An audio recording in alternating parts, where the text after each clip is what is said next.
पहलगाम आतंकी हमले के बाद पाकिस्तान के खिलाफ भारत का ऑपरेशन सिंदूर उम्मीद से ज्यादा सफल रहा। भारत ने पाकिस्तान का अपनी मर्जी के मुताबिक नुकसान किया, 11 एयरबेस बर्बाद कर दिए, पाकिस्तान के आतंकी अड्डे खत्म किए, सब आप जानते हो। लेकिन जो इस ऑपरेशन की सबसे बड़ी सक्सेस थी वो ये कि भारत ने पाकिस्तान का वो ब्लफ हमेशा के लिए खत्म कर दिया जिसमें कि पाकिस्तान पिछले 25-26 साल से भारत से यही कहता था कि पाकिस्तान के पास भी परमाणु बम है, अगर भारत ने कोई आक्रामक कदम उठाया तो इस क्षेत्र में परमाणु युद्ध हो जाएगा। इस ब्लफ की सारी सच्चाई भारत द्वारा किराना हिल पर हमले के बाद पूरी दुनिया के सामने आ गई। लेकिन केवल इतना ही नहीं है, अब जो खबर निकलकर सामने आ रही है उससे पता चलता है कि पाकिस्तान के परमाणु बम तो कभी पाकिस्तान के थे ही नहीं। पाकिस्तान के इन परमाणु हथियारों को तो अमेरिका पहले ही अपने कंट्रोल में ले चुका था।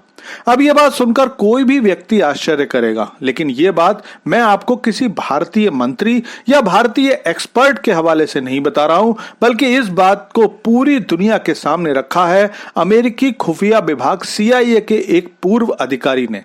तो चलिए सारी खबर आपको बताता हूं, लेकिन आपसे रिक्वेस्ट है कि चैनल को सब्सक्राइब कर लीजिए क्योंकि यहां आपको डिफेंस, फाइनेंस और फॉरेन पॉलिसी पर वीडियोस रोज मिलते हैं। तो दोस्तों, मई में जब भारतीय मिसाइलों ने पाकिस्तान के नूर खान एयरबेस पर अटैक किया तो ये खबर आई थी कि नूर खान बेस के पास किराना हिल में पाकिस्तान के न्यूक्लियर फैसिलिटी पर भारत का हमला हुआ है, जिसमें भारत ने उस अंडरग्राउंड बेस के सारे एंट्री पॉइंट्स को ब्लास्ट से उड़ा दिया था, जिसका परिणाम यह हुआ कि किराना में हर रोज 4 से 5 स्केल के भूकंप आ रहे थे। उस समय यह बात सामने आई थी कि किराना हिल्स पर हमले के तुरंत बाद अमेरिकी राष्ट्रपति ट्रंप ने अपनी तरफ से सबसे पहले आकर भारत और पाकिस्तान के बीच सीज फायर की घोषणा कर दी थी, जिसे कल ही फिर से विदेश मंत्री जयशंकर ने नकार दिया है। इस बात को मीडिया तो 2 महीने से कह रहा था, लेकिन अब इसकी पुष्टि सिप्री ने भी कर दी है। दरअसल सिप्री एक संस्था है जो दुनिया भर के सैन्य समझौतों,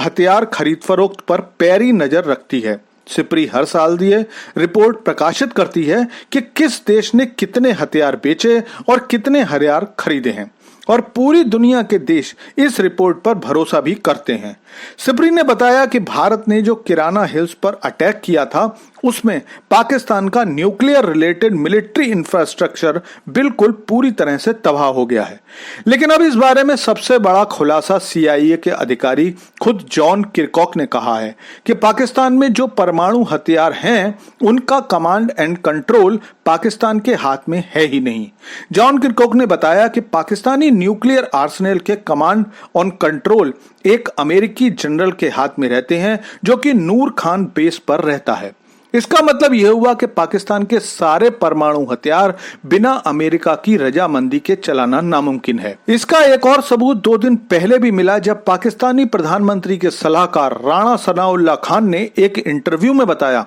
कि जब भारत ने नूर खान बेस पर अटैक किया तो हमें लगा कि हम पर न्यूक्लियर अटैक हो गया है, और इसके बाद हमने अमेरिकी राष्ट्रपति ट्रंप को फोन किया। अब सोचने वाली बात यह है कि अगर किसी देश को लगेगा कि उस पर परमाणु हमला हुआ है और परमाणु हथियार उसके कब्जे में भी हैं, तो वो उस हमले का जवाब देगा, न कि अमेरिका के राष्ट्रपति को फोन करेगा। और क्योंकि उस पर अमेरिकी कंट्रोल था तो अमेरिकी राष्ट्रपति ट्रंप ने बिना भारत से बात करे आनन फानन में सीज फायर की घोषणा कर दी। लेकिन अमेरिकी राष्ट्रपति ट्रंप कितनी बार भी इस झूठ को बोले कि उन्होंने भारत और पाकिस्तान के बीच सीज फायर कराया है, सच्चाई यही है कि भारत ने अपने एक अटैक से पूरी दुनिया को बता दिया है कि नूर खान एयरबेस का सारा कंट्रोल अमेरिका के पास है और वहां रखा न्यूक्लियर आर्सेनल पाकिस्तान बिना अमेरिकी रजामंदी के छू भी नहीं सकता।